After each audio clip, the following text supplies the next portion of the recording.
میں ایک بند عاصی ہوں، خطا کار ہوں مولا۔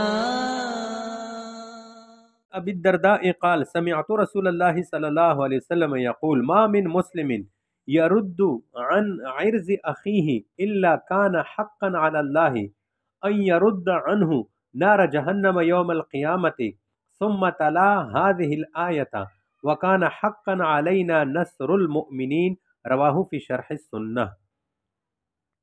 حضرت ابو درداء رضی اللہ تعالیٰ عنہ کہتے ہیں کہ میں نے رسول کریم صلی اللہ علیہ وسلم کو یہ فرماتی ہوئی سنا کہ جو مسلمان کسی کو اپنے بھائی مسلمان کی ابروریزی یعنی اس کی غیبت کرنے سے روکے اور اس کا دفعیہ کرے تو اللہ تعالیٰ پر حق ہے کہ وہ اس کو قیامت کے دن دوزخ کی آگ سے بچائے یا اس سے دوزخ کی آگ کو دور کرے۔